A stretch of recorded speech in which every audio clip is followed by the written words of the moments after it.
All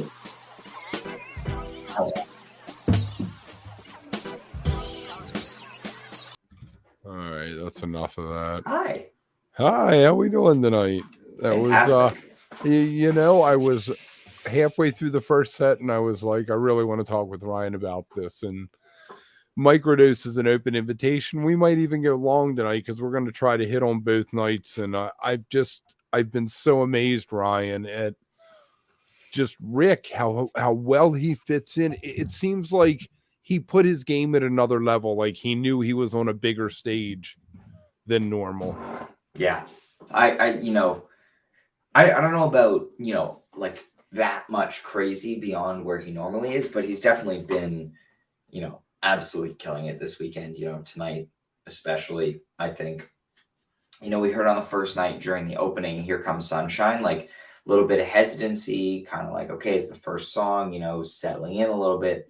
But by the time they got into the second song, like by the time they were into Tennessee Jed and Rick was stepping up and singing, like he looks to his right and he sees fucking Medeski. He right. looks to his left and he sees Phil Lesh and he's like, all right, I need a minute to settle into this whole thing. Yeah. It's a lot to take in for sure. It's and like Molo's behind you. The yeah, white, what does he call him? The white smoke? What has he been saying? I don't know. But Molo is a phenomenal drummer. But yeah, and that like being Rick and only a few years ago being, playing like barely filling Garcia's at the Cap with Goose, and now, he's on stage with opening Phil. for Pigeons. Before, when quarantine hit, they were opening for Pigeons. Yeah. No offense to Pigeons, but Pigeons are about where they were. Well, still. I mean, you could also tell on that tour by people showing up for Goose and then leaving before Pigeons. Like, so, Rick is now playing with Phil Lesh and friends, with John Medeski and the Tab horn section. Right, he's catapulted himself to top tier. Yeah. Everybody wants him. If you can't get Billy Strings, you're calling Rick. Yes, Katie, I am talking about Rick before Phil. I do have bias.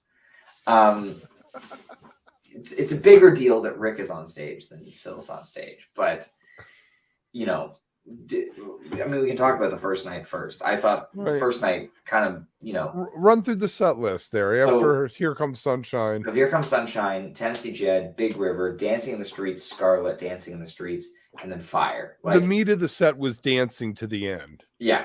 I mean, Jed was great. I love Rick vocals on that song. He's played it with a Rebelo, which is the Goose acoustic, if you will, trio.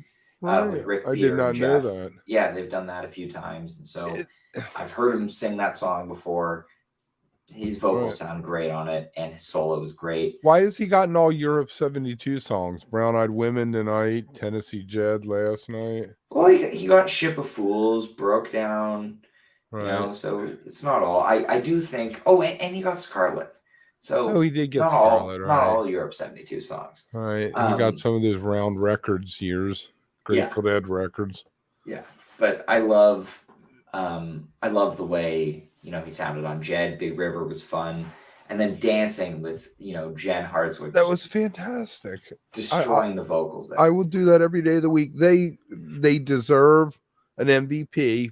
I said this to you before we came on, because stepping into that situation in a jam band, electric, keyboards, drums, everything, the two guitars, it's a tough ask to walk into that and find your place, but they seem to have done it. They hit their stride. They all had their vocals, and I just think they deserve an MVP for walking into it and knocking it out of the park on most things. The dance and to start, the transition into Scarlet, all these transitions were flawless. I feel like they had to have spent at least a couple sessions practicing. Yeah, what's interesting is, 6 days ago, Rick was in Austin for ACL.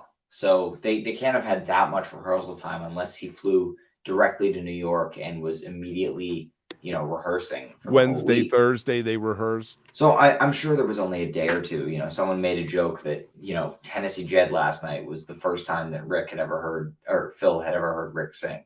Right. Which I think based on how tight they are as a band, I think there was definitely some rehearsal. And that's not just, I think, due to Phil and Molo having played together a ton of times, and, Graham, Phil, Molo having played together a bunch. You could tell that they've rehearsed, especially with the horns. Like that's a big thing that definitely needs more practice, the horn arrangements and integrating, into these songs. Do you write charts? Do you think Phil should have paid someone to write charts like Don Hart did for?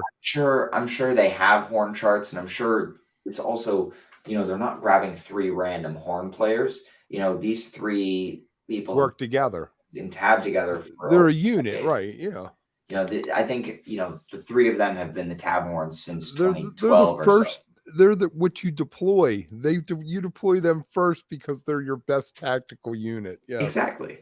And they've been killing it vocally and on horns. Oh my God, all of this them weekend. Fantastic. All 3 of them. I've been really impressed. We're going to diverge here for a second with Jen and her album, which she's been going out doing the shit she's been doing with Bayless from Humphreys, just the 2 of them.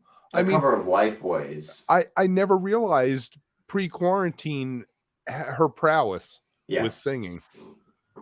I saw, what really got me was when I saw Tab in 2017. She sang "Dazed and Confused," which was so cool. That's an underrated Tab cover. If anyone watching right now has not heard Tab cover "Dazed and Confused" with Jen on vocals, that's some good shit. Does Trey break out a violin bow? Not quite, but they get close on stage and they're like playing off each other.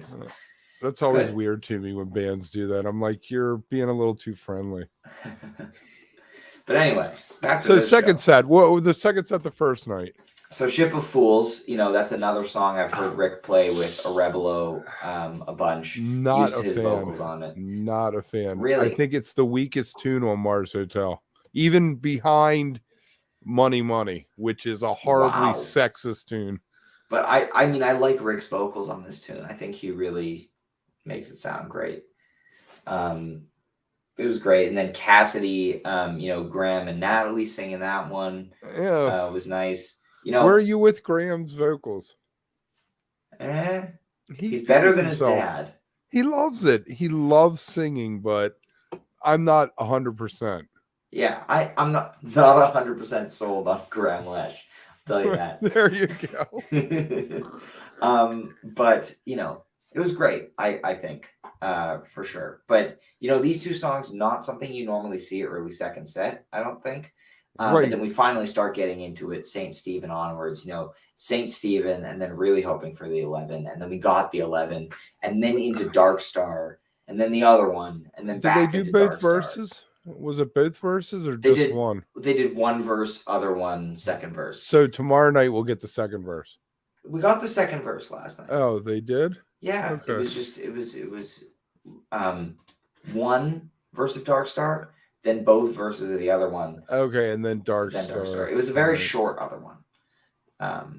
But Dark Star, other one, Dark Star is not something I'm ever going to complain about in any capacity. My initial thought going through when they got into the Dark Star and they were getting out there a little bit was Rick's tone. He was very much like Mayer, like I feel about Mayer. He was respectful. He understood the time frame, and he tried to recreate some of that in what he was doing. But he still very much sounds like Rick. Yes, definitely. Yeah. He has all them pedals, though. He knows what he's doing. His pedals, though, are mostly delay and reverb, which is interesting. Okay, here we go. Someone's asking to pronounce Rick's last name. Mitaratonda. I thought it was mitochondria. The mitochondria is the Mitaratonda is the powerhouse of the cell. It is. That's a shirt for you. There's your shirt. It is. It really is. I'm sure that shirt already exists. But anyway, so we get the Dark Star sandwich, and then going down the road feeling bad. Yes, Katie, I am fluffing Rick over Graham. 100% I am. Going down the road every night of the week. I always love that one. It rocks. If Garcia had to kick it up into high gear, the whole band last night kicked it up into high gear. Who sang that? What, going down the road? Yeah. Jerry. No, last night. Oh, last I night. hope Jerry didn't sing it last night. I thought you meant originally for some reason. Bye, Katie. Last night it was the harmony vocal section, which is Graham, Phil, James, Natalie, and Jen. For some reason, they're leaving Rick out of singing when You're like right. multiple people are singing, which seems really silly considering how good Rick's vocals are. Maybe it was like it's just maybe it's a tone thing, you know, that they are similar. And Rick's vocals, I think he stepped his vocals up an extra level. We're going to get to tomorrow night in a second, but he really seemed more forceful. And I made a joke about Ship of Fools that they should have broke out the auto tune because that's just a funny bit.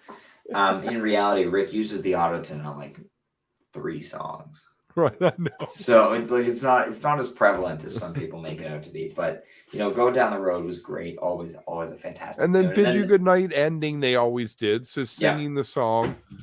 But Phil, I don't know. Phil should let other people sing. He didn't sing for a lot of years with the Grateful Dead. Sorry. That's just Phil. They shouldn't be letting him sing as much as he did. And you know what? It lasted until mid-second set until he had a lead vocal. So right, but the Bid You Good Night, he just doesn't. Jerry was very special with singing.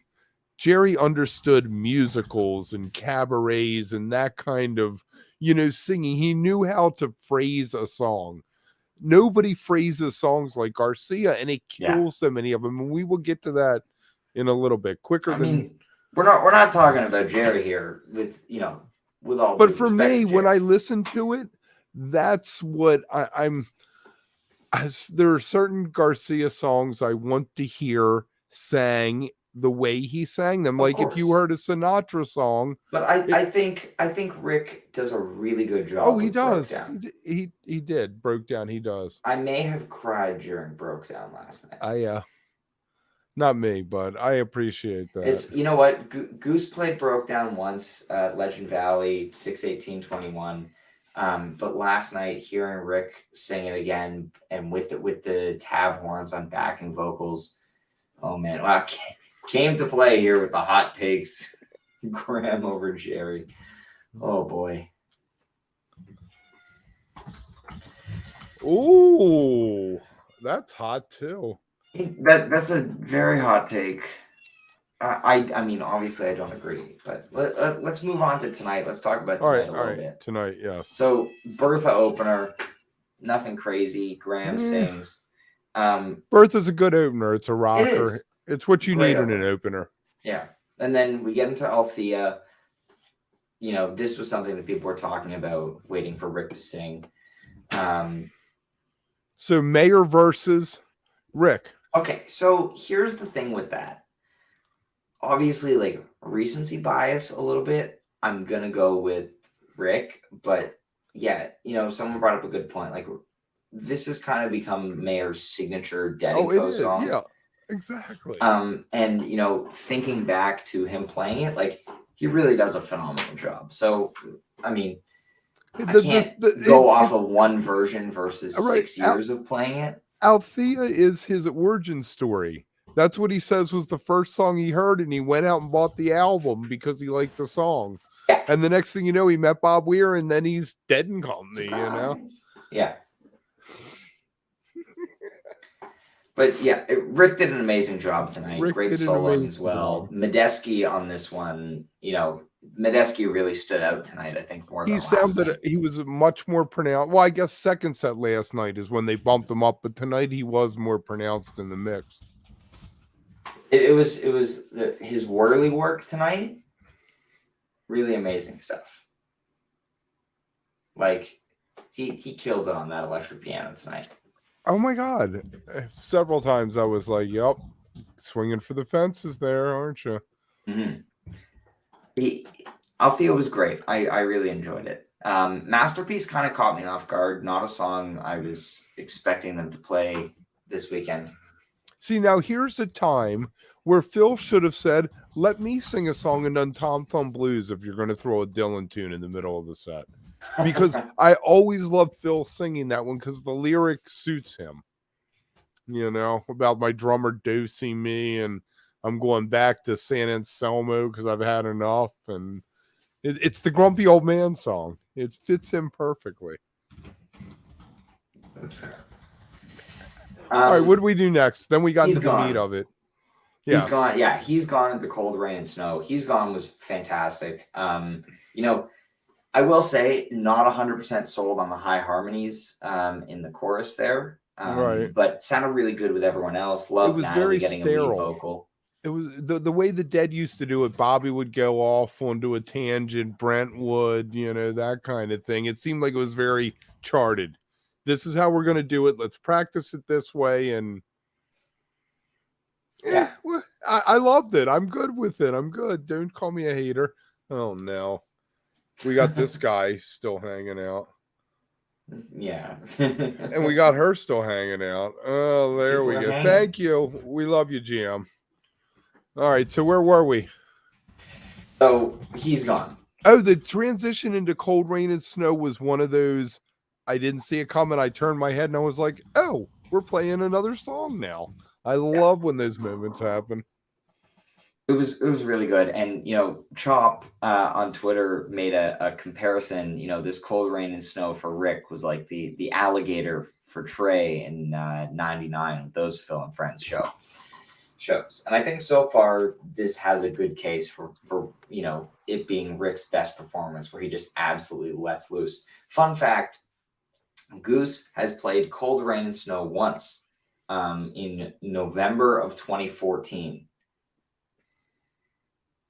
You know, back when it was just Ben, Trevor, and Rick. Were they were a trio? Were they no, like they weren't a trio, but of the current five, it was Ben, Trevor, and Rick. When they used to do Sko Mule. I mean, they played that relatively recently. That was played. They played it fall. before that 9:30 Club show, but they played the Government Mule version over there. That was the funniest thing ever when you saw Rick before the show and asked him for the Sko Mule, and then when we were standing together pre-show and they were playing it over the PA, and I was like, "Hey, listen to what they're playing." They're playing your song, man. That was definitely not even done on purpose, but it worked so well. That was hilarious.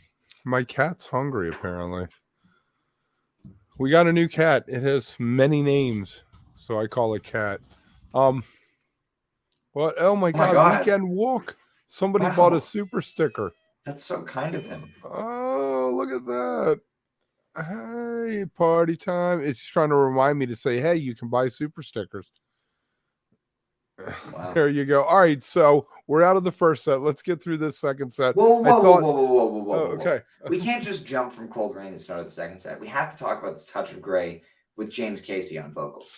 Right. My fault. My bad. Because that was great. You know, why do people not like Touch of Grey? What is the issue with it? I love Touch of Grey. Like, it's got an incredible lyric. Touch head bias, but I love Touch of Grey. It was James a top 10 after everything he's gone through. Like, right, it's a top 10 song.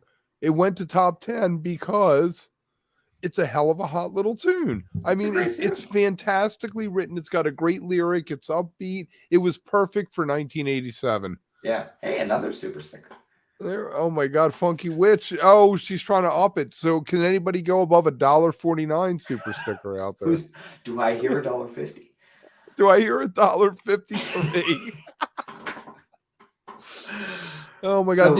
But the Touch of Grey, it's so life affirming, and you're amazing. Right. You're right. You could just tell, like, you could see the smile on James's face as he was singing these. I will get by, I will survive. You could hear the crowd in the background was absolutely loving it. Just amazing. Very happy that he got the vocal. How familiar do you think they are with the songs, the horn section? You know, from what I've heard, like, you know, when Ari Fink did interviews with you know, I heard the interview with Jen after the Beacon Jams where it was like she really wasn't all that familiar with Fish songs like Yem and other stuff like that. So I'm guessing that, you know, because of their immersion in the community through Tab, they're like at least a little bit familiar with the material. Right. But I would say like No, you can tell they all have the charts in front of them. They all have the lyrics, like, so they're familiar enough with the songs that they know them, but they don't have them memorized. Like they're not people.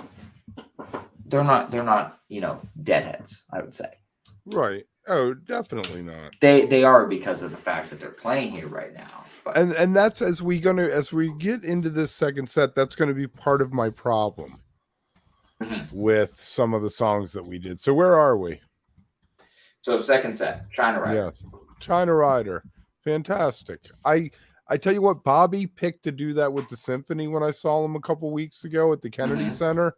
Fantastic choice that I never would have thought of. And the song has so many textures and the depth, and it was really long. I thought they were not going to play Rider. I thought it was going to be a China Cat into something else.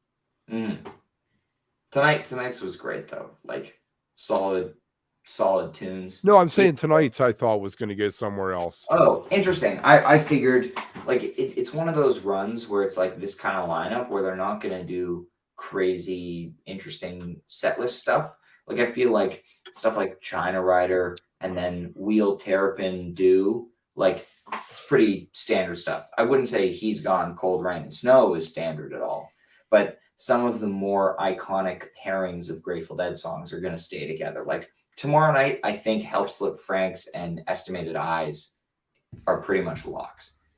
I really hope I'm right, because I really want to hear them tackle both.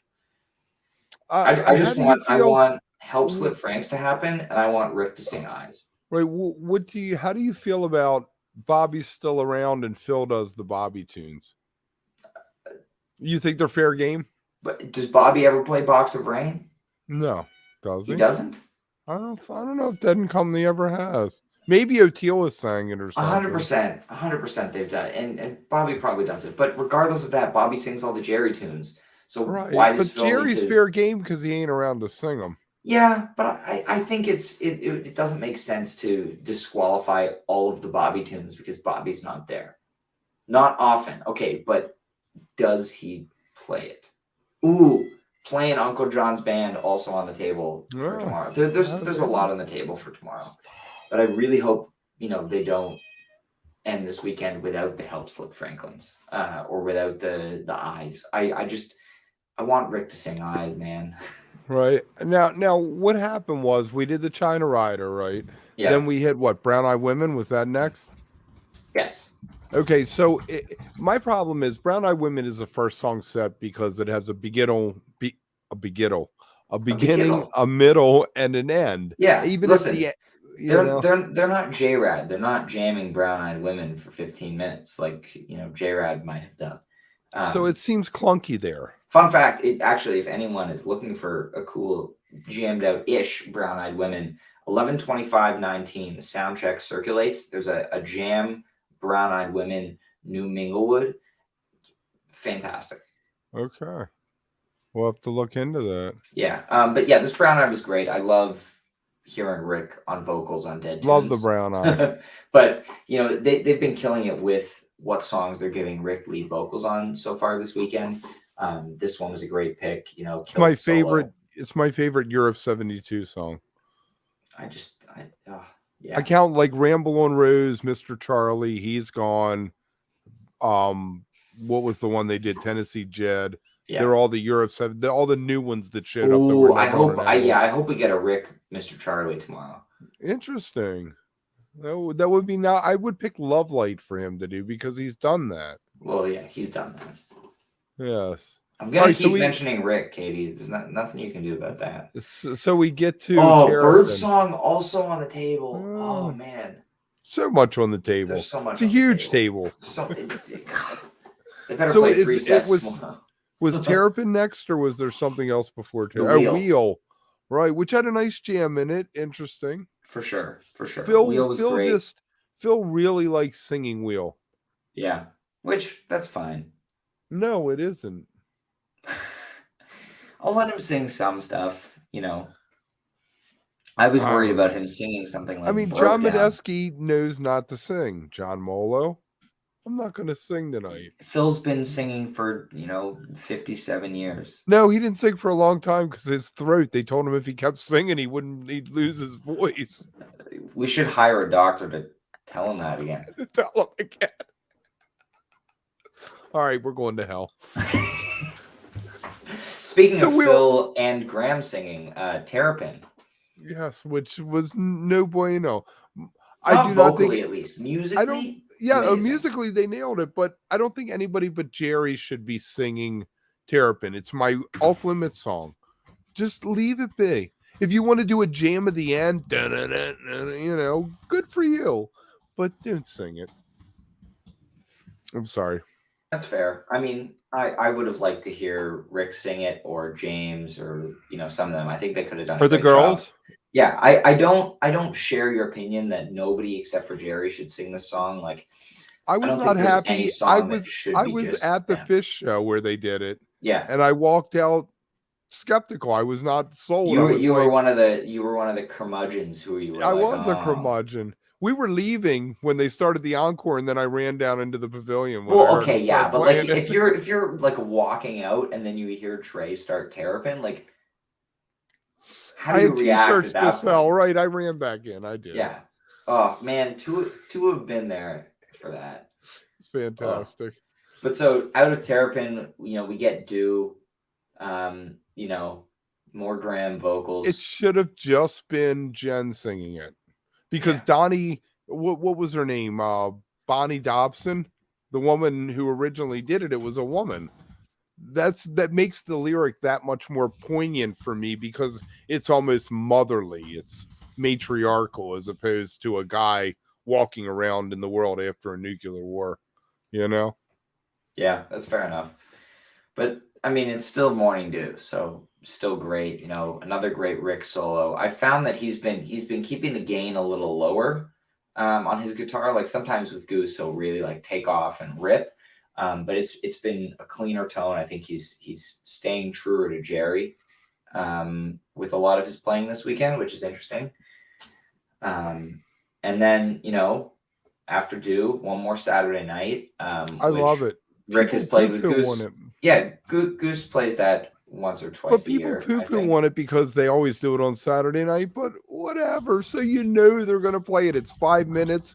Enjoy it, It's a rocker. It gets everybody pumped up. You're like, fuck yeah, this is the greatest thing ever. Great. Yeah, now it's a Bobby song, but whatever. Rick sounds great singing it, hearing someone apparently else Bobby songs. Peter rips that, but apparently Bobby songs are not Bobby's personal property. Is what we're learning tonight. I mean, it may not be his personal property, but like that's a big portion of really high quality Grateful Dead songs that you're just like disqualifying. Kreutzmann owns half of other one. The writing credit is Weir Kreutzmann. Yeah. And I mean, like, Help Slip Franklin's is like 5 people.